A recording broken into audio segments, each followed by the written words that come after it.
6장. 자녀 여러분, 여러분의 부모가 여러분에게 이르는 대로 하십시오. 이것은 아주 옳은 일입니다. 내 아버지와 어머니를 공경하라는 계명은 약속이 따르는 첫 계명입니다. 그 약속은 그러면 네가 잘 살고 장수할 것이다입니다. 아버지 여러분, 자녀를 호되게 꾸짖어 노엽게 만들지 마십시오. 주님의 방법으로 그들을 돌보고 이끄십시오. 종으로 있는 여러분, 이 세상에 있는 여러분의 주인에게 존경하는 마음으로 복종하되 참 주인이신 그리스도께 복종하는 일에 언제나 주의를 기울이십시오. 해야 할 일을 눈가림으로 하지 말고 진심으로 하십시오. 하나님께서 바라시는 일을 하는 그리스도의 종처럼 진심으로 하십시오. 누구에게 지시를 받든지 실제로 여러분은 하나님을 위해 일하는 것임을 늘 명심하고 기쁘게 일하십시오. 선한 일을 하는 사람은 종이든 자유인이든 상관없이 충분한 상을 주님으로부터 받을 것입니다. 주인된 여러분, 여러분도 똑같이 하십시오. 부탁이니 종을 학대하거나 위협하지 마십시오. 여러분과 여러분의 종이 섬기는 주님은 하늘에 계신 같은 주님이십니다. 그분은 여러분과 여러분의 종을 차별하지 않으십니다.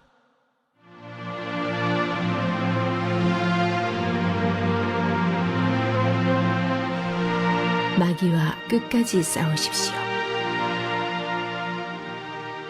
이제 마무리하겠습니다. 하나님은 강하신 분입니다. 하나님은 여러분도 그분 안에서 강하기를 바라십니다. 그러니 주님께서 여러분을 위해 마련해 주신 모든 것, 곧 가장 좋은 재료로 정교하게 만들어진 무기를 취하십시오. 그 무기를 활용해서 마귀가 여러분의 길에 던져놓은 모든 장애물에 용감히 맞서십시오. 이 싸움은 잠깐 출전해서 쉽게 이기고 금세 잊고 마는 한나절의 운동 경기가 아닙니다.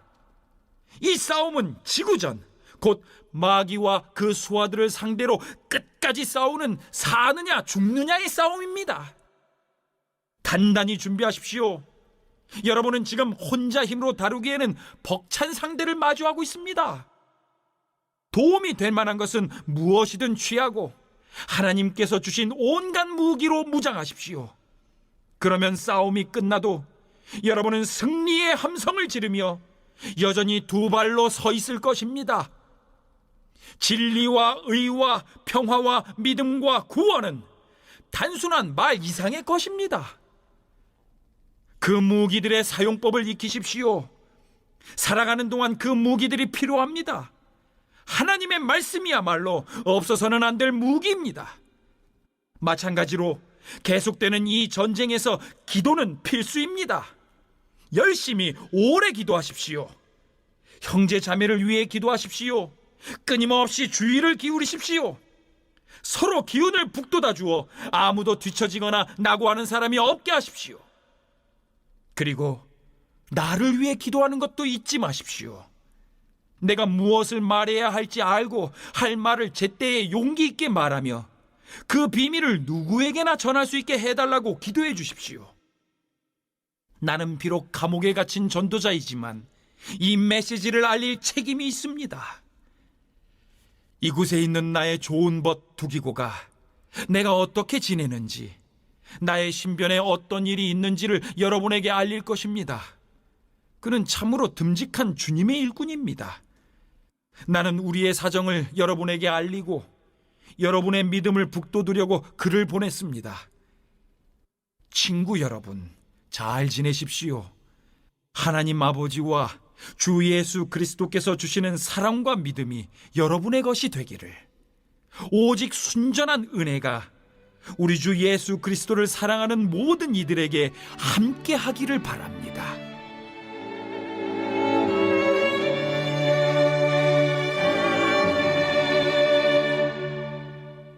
바울은 자녀들에게 주 안에서 부모에게 순종하라고 명령합니다. 부모에게 순종하는 것이 주의 명령이기 때문에 순종하라는 뜻이기도 하고, 부모에게 순종하는 것이 곧 주께 순종하는 것과 같은 것이라는 뜻이기도 합니다. 그것은 하나님의 명령이기에 옳은 것이며 의로운 것입니다. 순종하라는 명령과 더불어 공경하라는 명령이 함께 주어지죠. 아마 바울은 아직까지 부모의 가르침과 양육을 받아야 할 어린이들과 성인이 된 자녀들을 모두 염두에 두고 명령하는 것 같습니다. 순종은 아직 부모로부터 교육을 받아야 할 자녀들에게 합당한 명령이죠. 공경은 넓은 의미에서 순종의 범주에 포함되는 것입니다. 그러나 공경은 순종을 넘어서 부모를 존경하는 것을 의미합니다. 어린아이들은 순종으로 부모를 공경해야 하고 성인이 된 자녀들은 늙은 부모를 부양하고 보살피는 것으로 공경해야 합니다. 바울은 부모 공경이 약속 있는 자들의 첫째 계명이라고 말합니다. 10계명에서 유일하게 축복의 약속이 주어진 것은 다섯째 계명인 부모 공경입니다. 부모 공경은 축복의 약속이 주어진 첫 계명이며 유일한 계명이죠. 부모를 공경하는 자에게 주어진 약속은 땅에서 잘 되고 장수하는 것입니다. 바울이 이렇게 부모 공경에 대해 강조했던 것은 아마도 부모를 잘 공경하지 않는 문제가 당시 사회 안에 편만하게 존재했기 때문일 것입니다.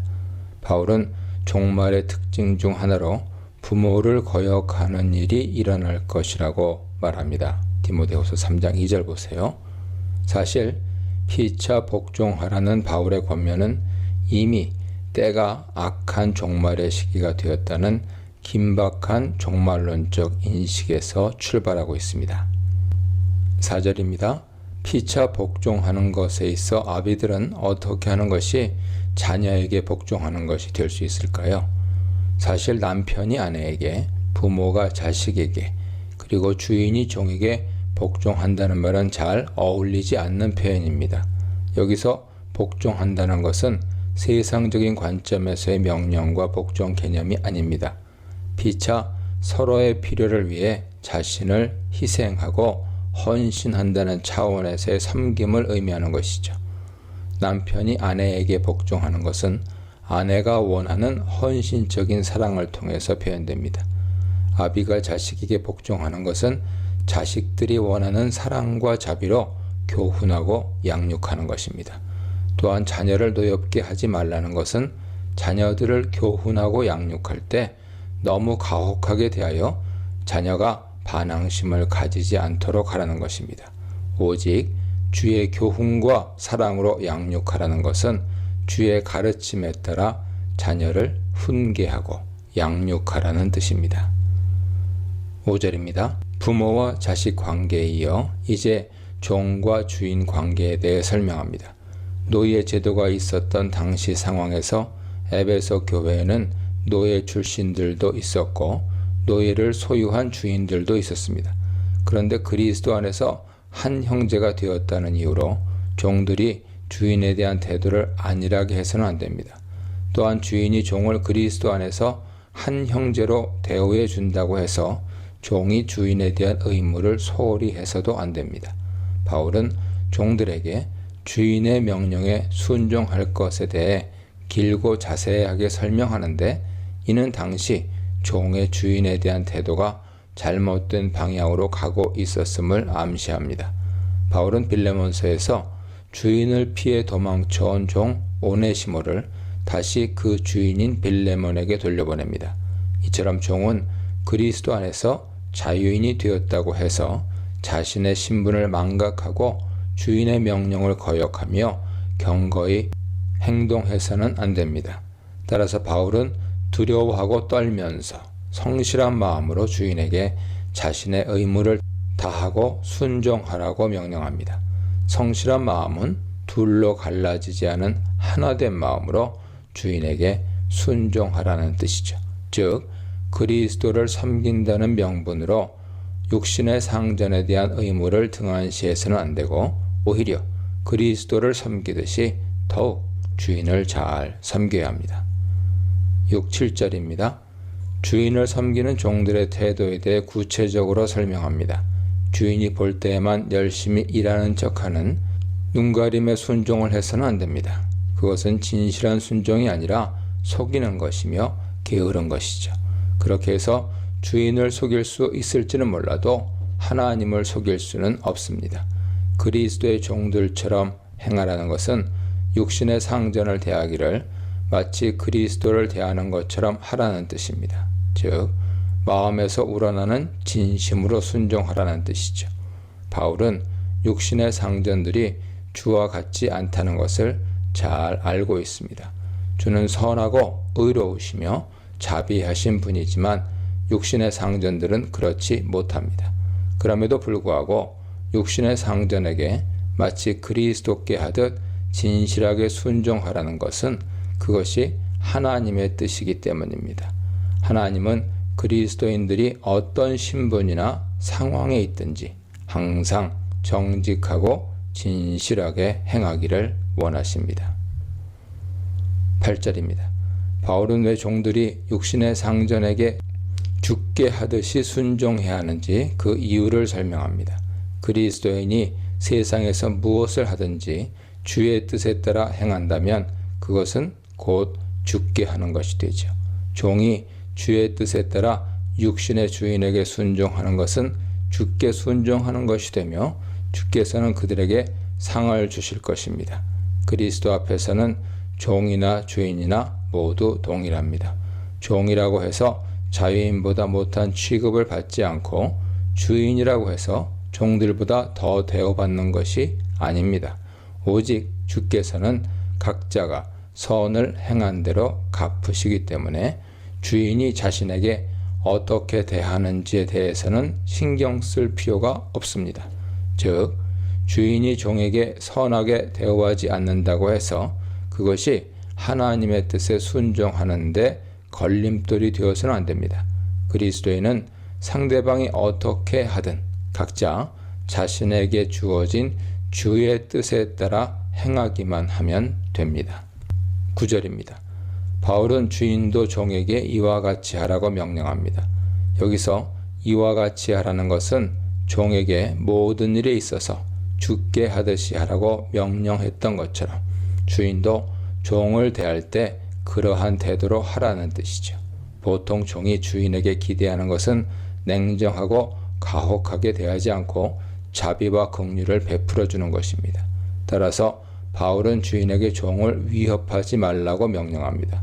바울은 여기서 주인도 그리스도 안에서 종이란 신분을 기억하라고 말합니다.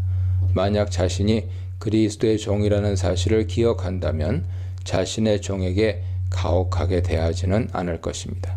그리스도인은 종이나 자유자나 모두 하나님의 종이란 같은 신분을 가지고 있습니다. 그러므로 종을 대할 때도 종으로 보지 말고 그리스도 안에서 같은 형제로 간주하면서 그에게 선을 베풀어야 합니다. 왜냐하면 하나님은 종이나 자유자나 신분에 따라 구별하거나 차별하지 않으시고 오직 주의 뜻을 그가 행한 대로 갚으시는 분이기 때문입니다. 하나님 앞에서는 노예나 자유자나 종이나 주인이나 아무런 차이가 없으며 모두가 한 하나님의 영을 받은 한 백성일 뿐입니다. 자녀에게, 부모에게, 종들에게, 주인들에게 주시는 말씀에 대해 묵상해 보시기 바랍니다. 10절입니다. 구체적인 삶의 현장에서 주 안에서 피차 복종하는 것이 어떤 것인지 설명한 후 마지막 권면을 시작합니다. 바울은 빛의 자녀로서 복음에 합당한 삶을 살아가는 것을 영적 전쟁에 비유합니다. 바울은 먼저 독자들에게 주 안에서 강건하라고 명령합니다. 강건은 주께로부터 오는 능력을 덧입는 것을 말합니다. 바울은 단지 주 안에서 강하여지라고 말하지 않고 그의 위대한 능력으로 강건하게 되라는 말을 덧붙입니다. 그리스도는 사탄의 권세를 정복하고 만물을 그 발 아래 복종시키셨습니다.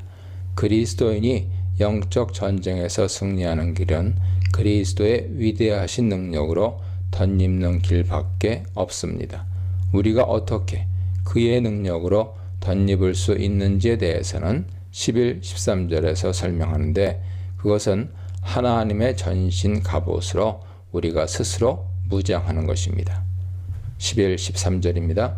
군인이 전쟁에 나서기 전에 먼저 갑옷과 무기로 무장하듯이 우리도 전신갑주를 입고 전투에 나서야 합니다. 바울은 우리가 상대하는 대적은 마귀며 그의 공격 전략은 간계라고 말합니다. 마귀는 온갖 간교한 계략으로 그리스도인을 공격하고 있습니다. 바울은 우리가 싸우는 상대는 혈과 육을 가진 세상 인간이 아니라 악한 영의 세력들이라고 선언합니다.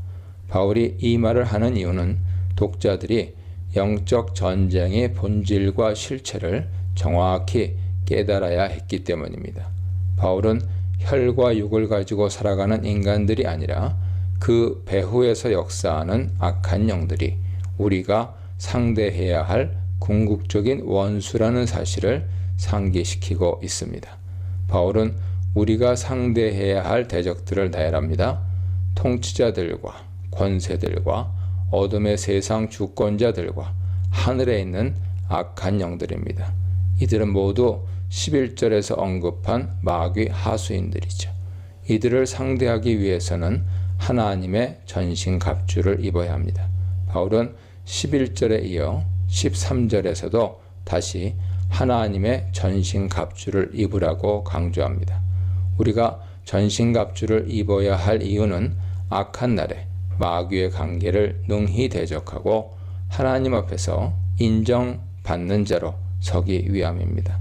악한 날이란 표현은 이미 종말의 때가 되었다는 뜻이며 그것은 사탄과의 최후 결전이 더욱 치열하게 전개될 것임을 의미합니다. 우리는 치열한 영적 전투를 치르면서 우리에게 큰 능력을 주는 하나님의 전신갑주를 입고 전쟁에 임해야 합니다. 14, 16절입니다. 군인이 자신의 온몸을 방어하기 위해 채비하는 것처럼 그리스도인은 하나님의 전신갑주를 입어야 합니다. 먼저 진리의 허리띠를 띄어야 합니다. 세상 군인은 칼과 무기를 허리에 차기 위해 허리띠를 하지만 영적 전쟁은 진리를 허리에 띠고 전쟁에 임해야 합니다. 의는 가슴을 보호하기 위한 흉패에 비유되죠. 평안의 복음은 전투화에 비유됩니다. 믿음은 적의 화살을 막아내는 방패에 비유됩니다. 바울은 마귀를 정복하고 승리하라고 말하지 않고 마귀의 공격에 무너지지 말고 끝까지 견디라고 말합니다. 이것은 영적 전쟁에서의 승리가 이미 그리스도의 구속 사역을 통해 성취되었기 때문입니다. 우리는 그리스도 안에서 이미 승리한 자들이죠. 그러나 아직 마귀의 공격이 완전히 끝난 것은 아닙니다. 마귀는 전쟁에서는 졌지만 여전히 개개인의 그리스도인들을 넘어뜨리기 위해 마지막 때 최후의 발악을 하고 있습니다. 그리스도인은 하나님의 심판대에서 마귀가 최종적으로 심판을 받고 멸망할 때까지 주어진 승리를 잘 지켜야 합니다. 영적 전쟁에서 끝까지 승리를 지키는 길은 진리 가운데 의를 행하면서 평안의 복음을 선포하고 믿음 위에 굳게 사는 것이죠.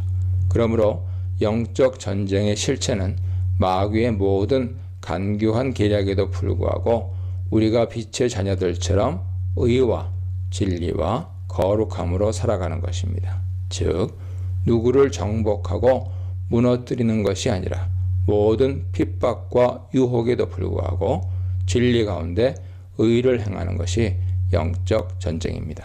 17절입니다. 바울이 말한 전신갑주는 주로 방어용에 해당하지만 공격적인 무기에 대해서도 언급합니다. 그것은 성령의 검에 비유되죠. 바울은 거짓 교사들의 잘못된 가르침을 경계하고 있습니다.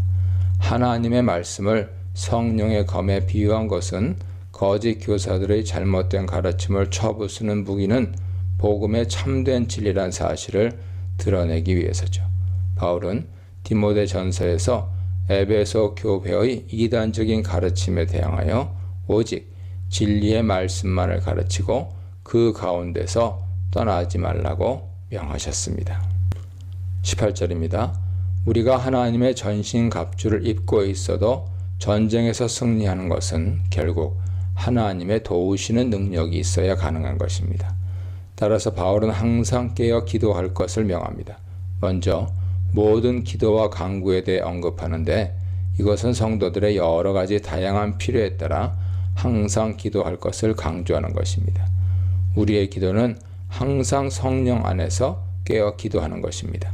인간의 세속적인 욕심과 정욕을 위한 기도가 아니라 성령의 인도하심을 받는 기도를 해야 합니다.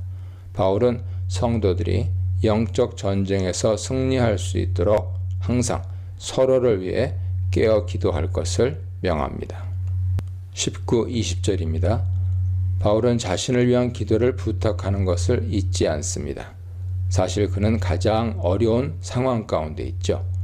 바울은 감옥에 있으면서도 담대하게 복음을 전할 수 있도록 기도를 부탁합니다. 나로 하여금 입을 열어 복음의 비밀을 담대하게 알릴 수 있도록 기도해 달라는 것은 아마도 두 가지 의미가 있는 듯합니다. 첫째, 감시와 위협에도 불구하고 굴하지 않고 복음을 전할 수 있는 담대함을 위해 기도해 달라는 뜻입니다. 둘째, 감옥에 갇혀 있는 제한된 상황에서도 복음을 전할 수 있는 기회를 얻을 수 있도록 기도해 달라는 것입니다. 바울은 감옥에서도 자신에게 주어진 복음 선포의 사명이 있다는 것을 기억하고 그것을 감당할 수 있는 기회와 능력을 위해 기도를 부탁하고 있습니다. 21, 22절입니다. 에베소서는 두기고를 통해 로마에서 에베소로 전달되었습니다. 바울은 자신이 처한 상황에 대해 자세히 설명하지 않고 두기고를 통해 들으라고 합니다. 두기고는 주 안에서 신실한 일꾼으로 간주되고 있습니다. 에베소 6장 21, 22절은 골로새서 4장 7, 8절과 아주 유사하죠. 두기고는 바울 서신을 에베소와 골로새 교회에 각각 전달한 인물입니다. 바울은 자신의 서신뿐만 아니라 두기고를 통해서도 독자들에게 위로가 전해지기를 원합니다. 23, 24절입니다. 바울은 마지막 인사로 하나님과 주 예수 그리스도께로부터 오는 평안과 믿음과 사랑을 독자들에게 기원합니다. 어떤 상황 가운데서도 그리스도를 사랑하는 믿음이 변치 않기를 기원하면서 서신을 마무리합니다. 사탄과 맞서는 삶, 하나님의 전신갑주로 맞서는 삶, 기도로 맞서는 삶에 대해 묵상해 보시기 바랍니다.